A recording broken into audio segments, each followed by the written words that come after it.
Yeah. Come on. Let's go. I know I'm gonna make mistakes in this life I live, but you never leave me. You forgive. I won't always get it right. It's alright, 'cause no matter what I do, I'm always loved by you. In the morning time, I'm gonna sing. God, you make me smile when you're doing your thing. I'm thankful for the way you set me free, and all of the ways that you love me. I know I'm gonna make mistakes in this life I live, but you never leave me. You forgive. I won't always get it right. It's alright, 'cause no matter what I do, no matter what, I'm always loved by you. In the morning time, I'm gonna sing. God, you make me smile when you're doing your thing. I'm thankful for the way you set me free, and all of the ways that you love me. In the morning time, I'm gonna sing. God, you make me smile when you're doing your thing. I'm thankful for the way you set me free, and all of the ways that you love me. Let's take 'em to the bridge. God, you're never giving up on me. God, your love is all I'll ever need. You're all that we need. In the morning time, I'm gonna sing. God, you make me smile when you're doing your thing. I'm thankful for the way you set me free, and all of the ways that you love me. In the morning time, I'm gonna sing. God, you make me smile when you're doing your thing. I'm thankful for the way you set me free. Yes, we are. And all of the ways that you love me. I'm thankful for the way you set me free.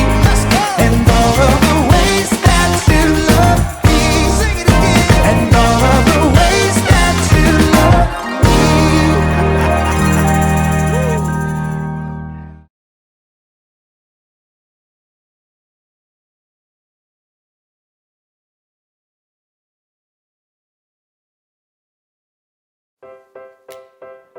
There you go. Thank you. Hey, welcome to the Story Lab. This week we're talking about humility while we take a look at the story of someone really important who took on the job of a servant.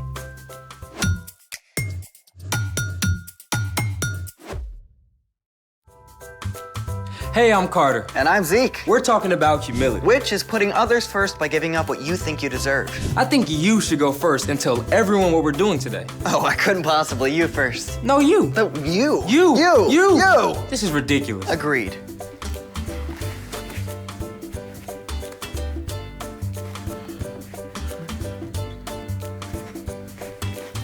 So you want to tell everyone what we're doing? Well, there's an amazing celebration coming up next week. Spoiler alert, Easter. And one of the traditional ways to celebrate new life at Easter is by decorating these tasty semi-orbs. Today, we're gonna get creative. We've each found a new way to decorate eggs. And you can decide what you like best. You may go first. Thank you, but your way has to drive first. So you first. Oh, it's fine. Did you just win at being humble? Let's make it. I'm using shaving cream. Step 1, fill a baking sheet with shaving cream and smooth it out.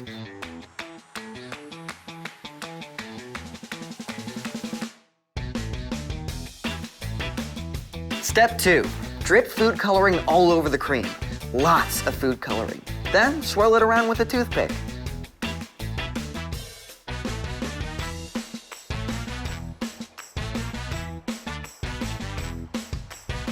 Step 3 is the really fun part. You're gonna need gloves for this. Take a hard-boiled egg and roll it all around in the shaving cream.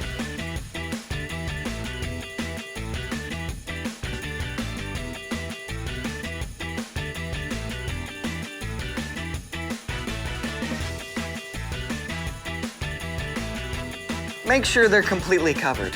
When you're done, let them dry for 20 minutes and you can do a bunch of different colors. Voila!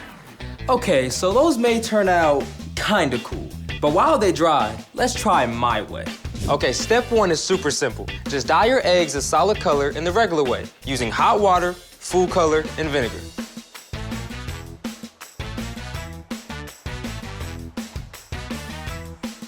Now we get to the fun part. Step 2, fill a small bowl or container with 1 inch of fresh water. Now, choose the color that you want to marbleize your egg with. It should be darker than the color of the solid egg, so use a lot of food coloring.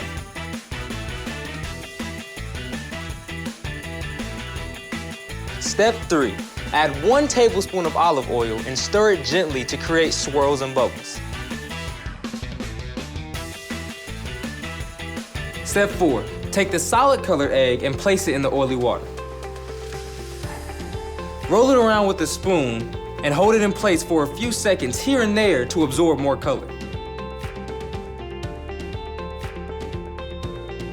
The longer you roll your egg around, the more marbled it will be.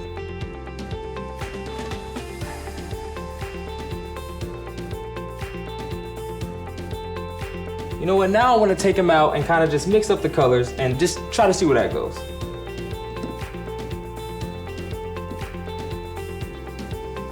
These eggs are gonna look very good. Mine are gonna look better. Are they dry? I think so. Want some help? Sure.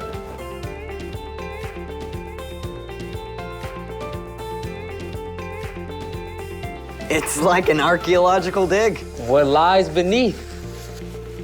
Ooh. That is pretty. Look at this.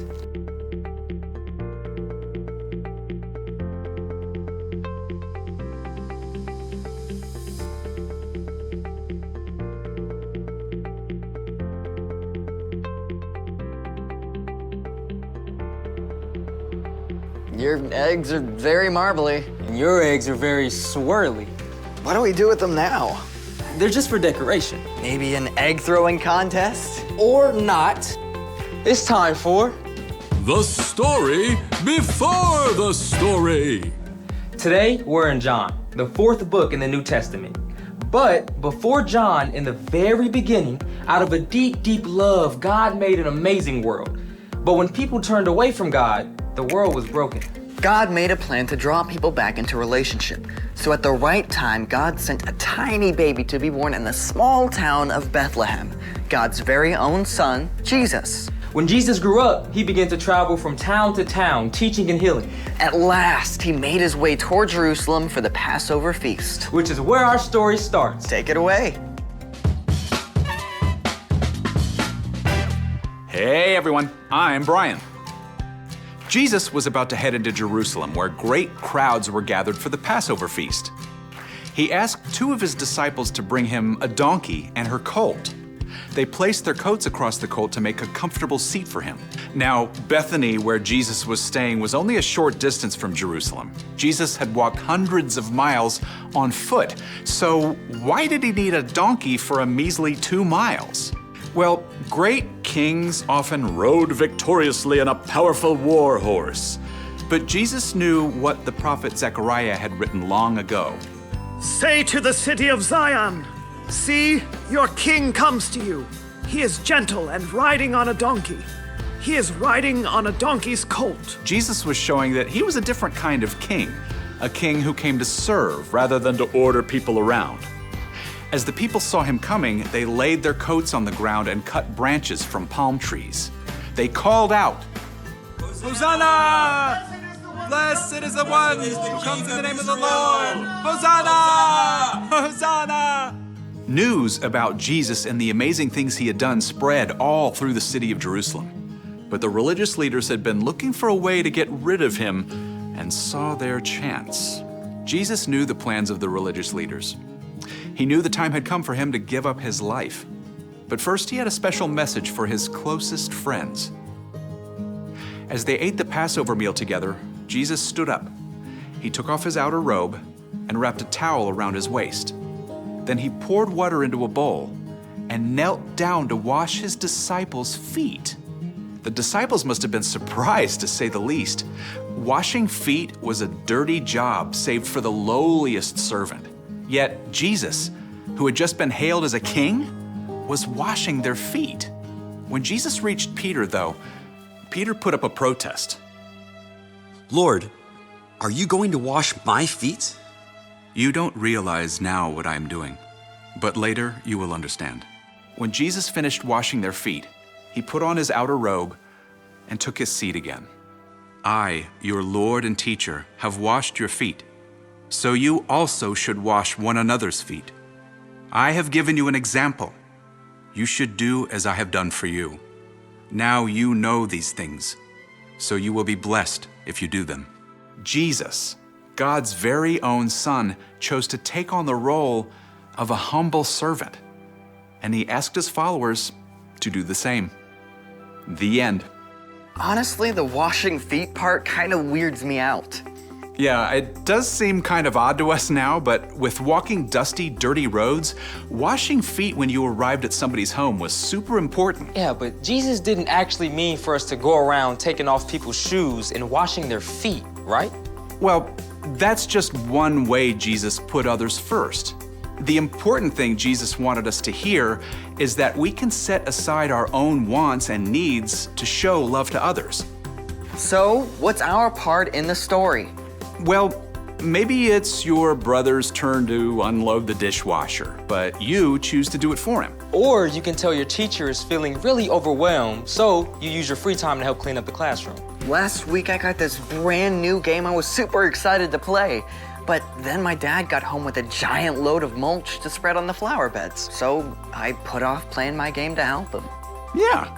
See, if you keep your eyes open, there are opportunities all throughout your day to put others first. And you don't actually have to wash their feet to do it. That's good, right? I'll see you next time.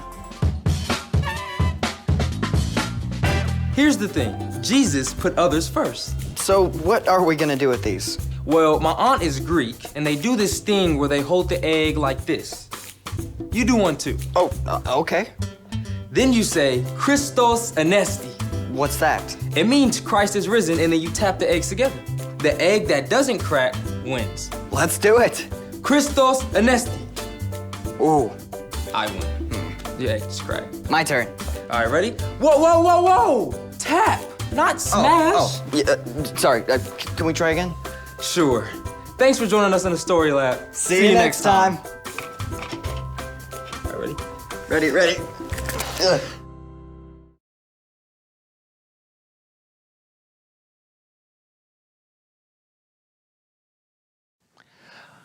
Okay, looks like we're all set. Here is the water that you wanted.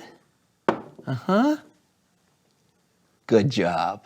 Yeah. What's that? Want some music? Okay.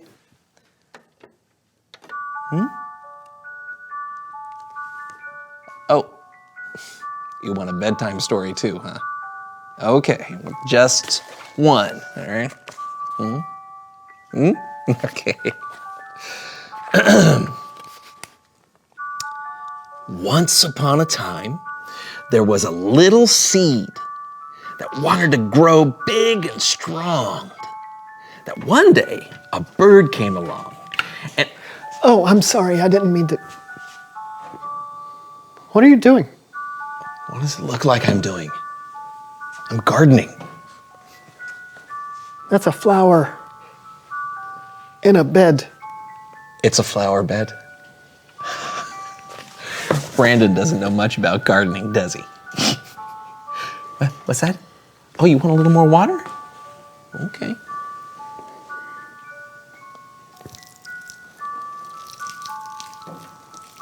Uh-huh. Just drink that up. Good job. Good job. Uh-huh. Oh, we've got a leak.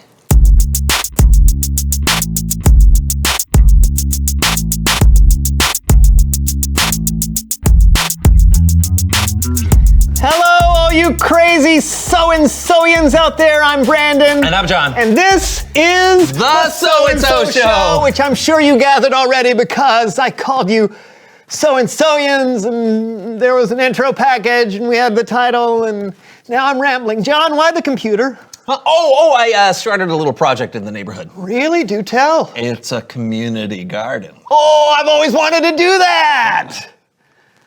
What's a community garden? Can you remind me? It's a garden that everyone in the community can use to grow flowers and fruits and vegetables and stuff. Ooh, stuff. Yeah. So, we can do that to share all that stuff with each other. And I'm about to find out what everyone's job assignment is. Okay, very cool.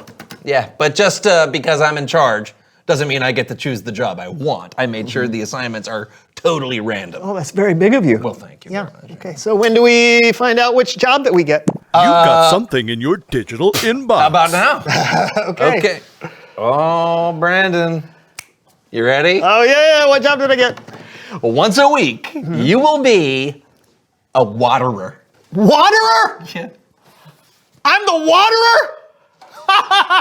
Yes! Yes! I'm the waterer!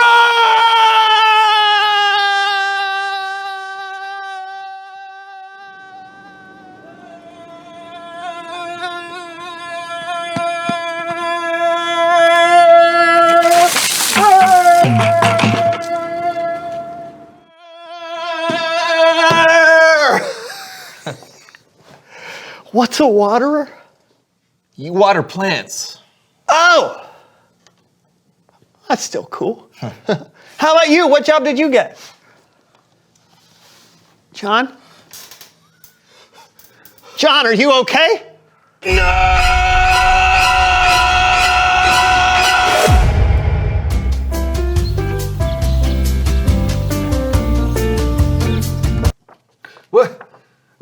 What happened? You fainted and passed out.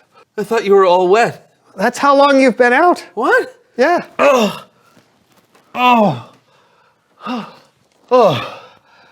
I can remember is opening up my computer and looking at my email. Yeah?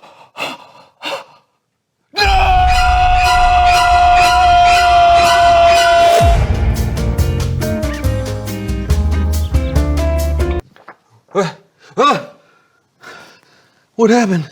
Same thing. What? Yeah. You mean I opened my computer and I looked at my email? No, we're not doing this again. Okay.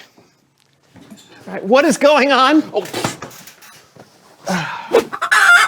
Okay, it says you got the job as fertilizer guy. What's so bad with that? Read. We will use all organic fertilizer. Organic fertilizer. Yeah? Manure. Oh. Cow patties. Yeah, okay, that's a little yucky, but it's what will help everyone else's plants grow. Whoa, you can't seriously be telling me I have to do this. Well, you said you wanted it to be random. No. I started this thing. Why do I have to do this job? It's gross. Okay, calm down. I'm sure we can get you some special gear and gloves and stuff to wear to do it. Why couldn't I be the waterer? I would be a good waterer. I like water. But I'm the No way! As head of this project, I refuse. You just refuse. Okay. Okay, listen. If you aren't willing to serve your community by spreading fertilizer, sure, then I will swap jobs with you. Wait, what? Really? Yeah, I guess. Wait, I'm the waterer? Sure. Yes! A job for a leader! I'm the waterer!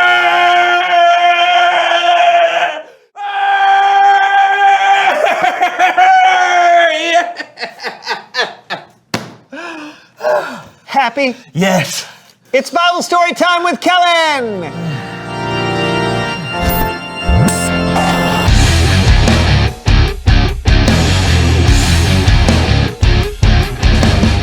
Hey, you two, what's up?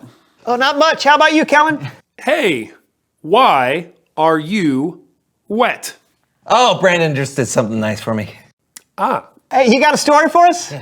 I do. Then take it away. Thank you. Well, today I have an amazing story about Jesus that I'd like to share. It gives us one of the most powerful examples of who Jesus is. But first, some backstory. For years, God's people had been waiting for a Savior that God had promised, a Messiah, a King. When Jesus showed up performing miracles, the word got around that he was that promised King. So, when Jesus came riding into Jerusalem on a day that we now call Palm Sunday, the people shouted out, "Hosanna!" and honored Jesus like he was king.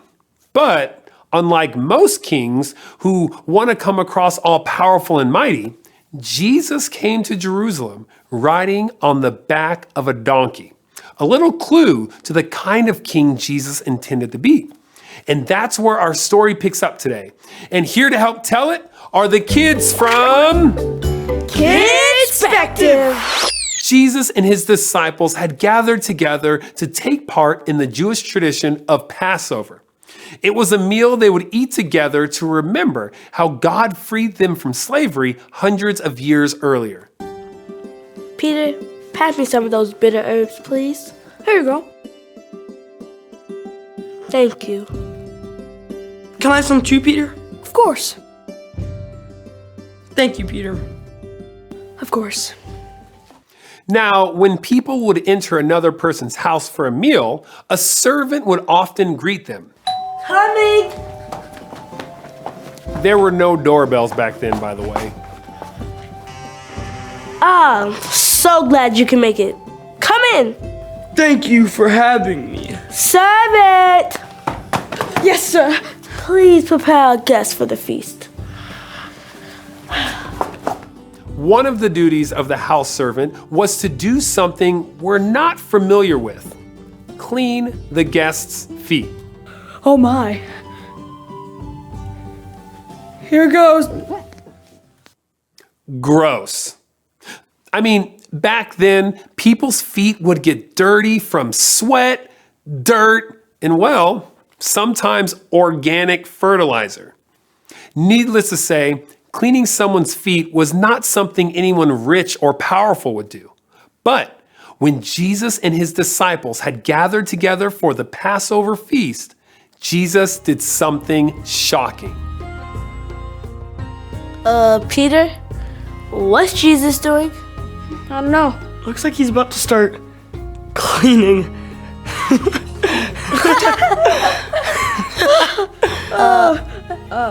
That's weird. Yeah. Peter, say something. Lord, are you going to wash my feet? Jesus replied, "You don't realize now what I am doing, but later on you will understand." But Lord, you'll never wash my feet. And Jesus responded, "Unless I wash you, you can't share life with me." Then Lord, wash all of me. Jesus told Peter that he was going to wash his feet. And then Jesus washed every disciple's feet in the room. A king got on the ground and washed their dirty, stinky feet. Afterwards, Jesus said, "Do you understand what I have done for you? You call me Lord, and you're right. That is what I am. I, your Lord and teacher, have washed your feet. So you also should wash one another's feet. I have given you an example. You should do as I have done for you." Now, we don't know for sure how the disciples reacted when Jesus did this, but I bet it was something like, "Whoa!" The end. Give it up for our Kidspective performers. Every time I hear this story, it blows my mind. Jesus, the Son of God, the Messiah, washed his disciples' feet. He had all the rights and all the power in heaven to demand that his disciples wash his feet, but he didn't. Instead, he showed his disciples that true leadership is humbly serving those around you, no matter who you are. That is an amazing story. Yeah, really gets me thinking. Hey, glad I could help. Thanks. See ya. So I got you thinking, huh? Yeah, I mean, Kellen's right. That story is mind-blowing. Jesus chose to serve his own followers and then told them to do the same? That is so upside down. I know what you mean. Nowadays, it seems like people in charge want to be served rather than serve. Yeah, well, you know what? Maybe I can do something about that. I'm gonna let you be the waterer, and I'll take the fertilizing job. You don't have to do that. No. I want to lead by example, and it's the job I was given, so. Now, if you'll excuse me, I'm gonna go ahead and get prepared while you ask the question. Oh, right. Oh, you want me to do the thing by myself? Okay. Reveal the question. When has someone put you first? Well, once when I was sick, my next door neighbor came over and mowed my lawn for me before he mowed his. Huh.